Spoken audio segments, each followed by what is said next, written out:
Hey y'all, I'm gonna see if this works. This might be the first of multiple tests here. And as we go along through this series, I'm hoping that the technology gets a little bit better. So uh, deal with me for a little bit here, and hopefully um, we get this thing ironed out going forward. But first of all, I wanted to just kind of reintroduce myself to those who might not know me or know what I'm doing right now. My name is Mike Rom with Commonwealth Commercial Appraisal Group. Recently just joined Landmark Commercial Realty as well. So looking to get a little bit more into brokerage potentially. But I wanted to start a series um, that essentially is intended to expose, the general public in Central PA to all the money that's going, to and from it, or through it. So, a few months ago, I started on a multi-platform journey to expose my network to the world of commercial real estate in Central PA. I've done so by starting an Instagram account, centralpa.cre. It's gotten a lot of good feedback. It keeps me engaged in the community. I really enjoy doing it, and get a lot of good feedback from it. Um, this series is going to be called Coffee and Comps. Every month, I'm going to do sort of a look in the rearview mirror and sort of discuss some of the major commercial real estate sales that have occurred in the last month. So, for instance, today, which is a recording in November, I'm going to be discussing sales that happened in October. I'm looking to do anywhere from 5 to 10 comps, looking to do it under 10 minutes, so it's going to be quick. But for the most part, I'm looking to sort of, again, just expose the commercial real estate market to the general public in PA and Central PA specifically.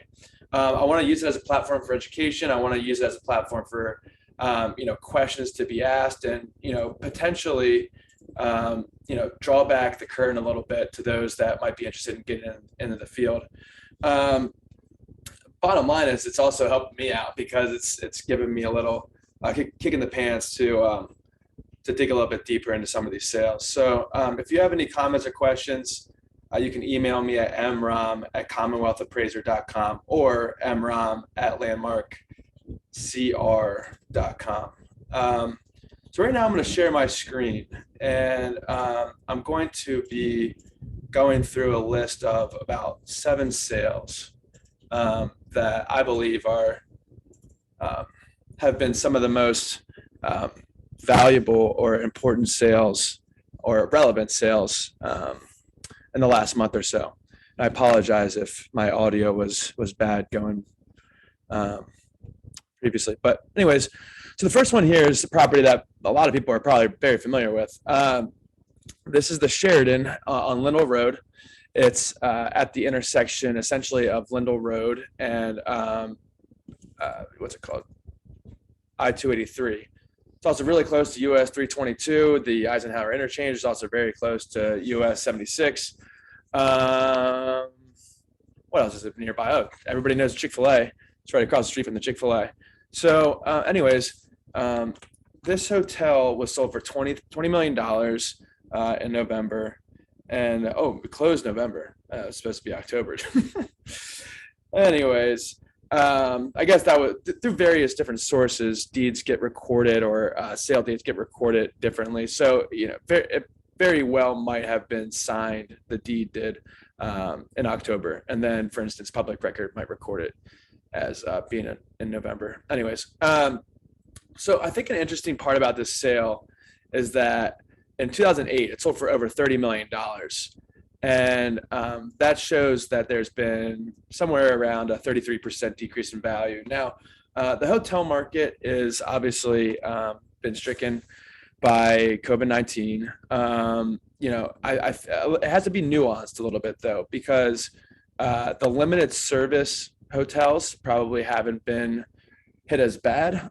This hotel specifically relied a lot on conferences, and they have a huge conference space. And based on their location next to major intersections, major highways, I should say, they were, a large portion of their revenue was generated through that. So without large conferences being, I guess, prominent or popular now and potentially going forward, the market value of these types of properties has understandably decreased. So that's the first one.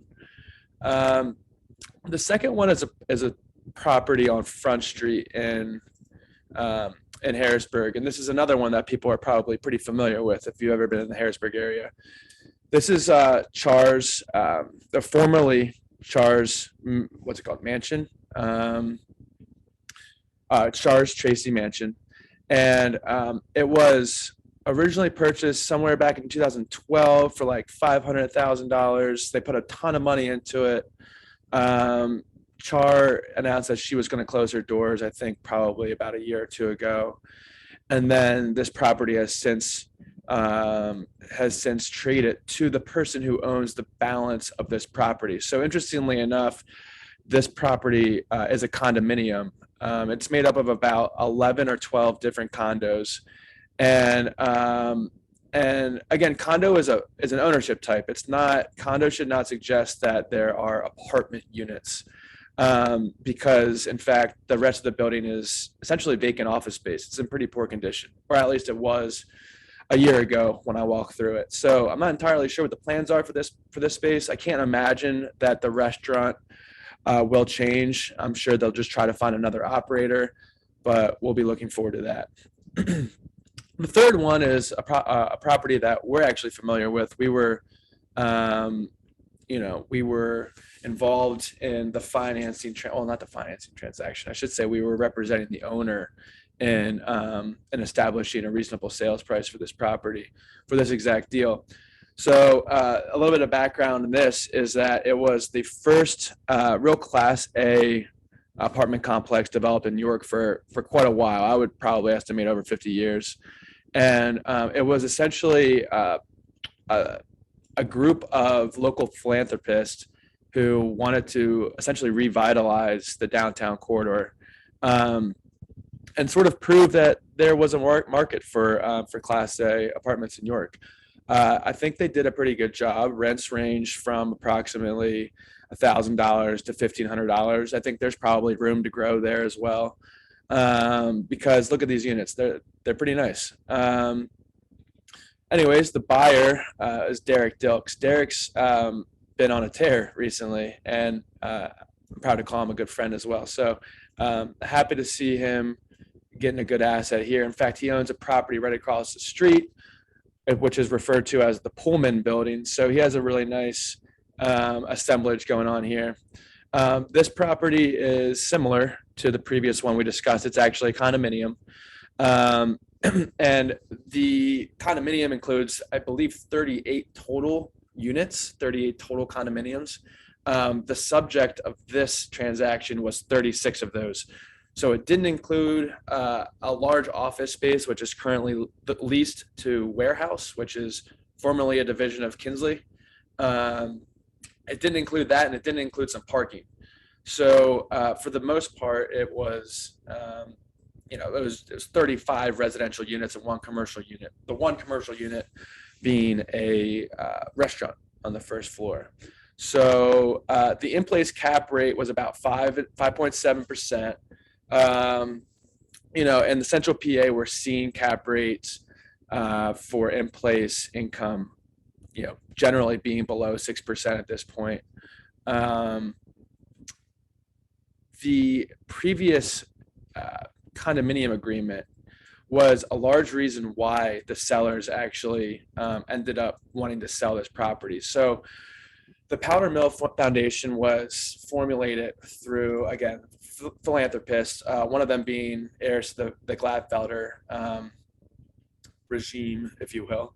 So with four different operators, it was tough for them to agree on sort of an operating budget and whatnot. So their condominium dues were exorbitant, making the actual operations not feasible, I guess, for the debt service and all of the other obligations that were needed to be met, including ownership distribution and what have you. So Derek, with now control as a single entity over the condominium, is probably going to be able to reduce that and add a lot of value immediately. So this 5.7 becomes a 7% cap rate pretty quickly, just simply because of the new ownership structure, being a single person. The fourth one is something I want to throw a little bit of Lancaster in here. In fact, for those of you who don't know, I actually moved to Lancaster and have been enjoying it so far. So anyways, this is a hotel. I had mentioned previously the difference between a full service and a limited service hotel. This is a limited service hotel. It's branded True by Hilton. I judging off the difference in rate per square foot, I mean, let's back up a second. Hotels typically trade on a rate per room basis. So for instance, let's compare the two. So 13 million divided by, let's see, this says 112 rooms, 112. So this sold for about 116,000 per room. This sale traded for 347. For about 57,000 per room. Now, there's economies of scale that need to be included here and whatnot, but at the end of the day, this sale price it's not necessarily a reflection to me of distress. Sale one is seemingly distressed a little bit. I have to do some more research on it. I will admit I don't have a lot of experience valuing these size hotels, so it will be. It'll be something that might come out down the road. Anyways, I thought it was an interesting sale to throw out there. $13 million. Boom. That just shows you how active Central PA is. Number 5, sale on the Carlisle Pike. This one was the former Ollie's or a former Ollie's outlet. They also had some Just Cabinet space. The company Just Cabinet rented some space. Anyways, if we can zoom in here a little bit, this sale actually did not include this piece of land, which is land leased to Sheets, and it was originally acquired by Sheets to meet setback requirements that were needed to fulfill their land development plan. So this also sold recently. I haven't been able to procure the sale price and information related to it, but I did talk to the broker, and they said it sold for a 5 cap. So I'm not entirely sure what the income is on it. Like I said, I would guess it's somewhere between 100,000 and 150,000 a year, and capped at 5. That's quite a number. That's well over $1 million. So that's an interesting one. But the balance, this is what we're looking at. Everything inside here. And so the reason why I think it's an interesting sale to bring up is because the dual broker, Brad Swidler, told me that it's going to be a car wash. So they're going to put a car wash probably in the front portion here, and then they're going to condo off. So they're going to make it a condo. One of the condos is going to be the car wash, and then the second parcel, the second condominium, is going to be 1.5 acres, and they're not entirely sure what use that's going to be. I presume it's probably going to be something fast food related, definitely a freestanding building, and probably drive through. It depends, what kind of land and setbacks and whatnot they'll be working with. But this zone's pretty accommodating, so I would imagine a quick service restaurant or a drive-through facility is the most likely outcome there for the balance of the site. So that'll be interesting to look forward to. The sale number 6. So we got 2 more left. Monticello Lane, and this one is near and dear to me because my friend Wendell Hoover was involved in the seller group. A little bit of background here is it was originally a condominium project, which is displayed here. A lot of condos today.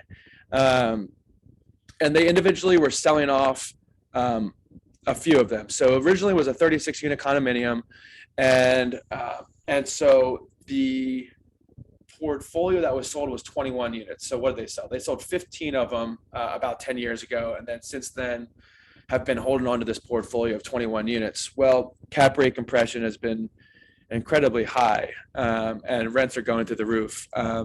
Quite frankly, there hasn't been a better time to sell. Now, the problem is, of course, where are you going to put your money if you sell something? So if cash flow is so good, yeah, obviously that's going to return a higher sales price relative to maybe 2 or 5 years ago, for instance. But, if you want your money to work for you, where else are you going to put it? So that's the dilemma that a lot of owners are going through right now. But needless, it doesn't refute the fact that it's still a very good time to sell. So anyways, the broker, Craig Dunkel was the broker on this deal, said that, for 3 of the 21 units that had turned over sort of during the listing period, which was about 150 days, they sort of proved the market by increasing rents by $1,000 per month for these 3 units that turned over. That certainly adds a lot of credibility to their underwriting, which they pro forma'd out at roughly $500 to $1,000 in the ability to increase rents for the balance. So, you got 3 units that are essentially stabilized, would be the industry term, and 18 of them have substantial value add opportunity. The portfolio was under contract at 5.5%. And then after these 5.5% cap rate, right? So then at closing, I think it closed around a 6% cap rate. And that's basically because of the value add for these 3 sales, or for these 3 units. So anyways, that's a really interesting sale. It really shows you where this market is right now at nearly at 5.5. So let me just take a step back and introduce some of these brokers as well. I didn't. So the sale 1 was off market, wasn't brokered. Sale 2, similar, off market. Sale 3, Ben Shiro out of True in York, brokered both sides of this deal. We got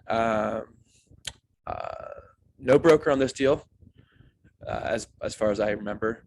5 was Brad Swidler, brokered both sides of this deal. He's out of, where's Brad out of? Brad, let me look this up real quick.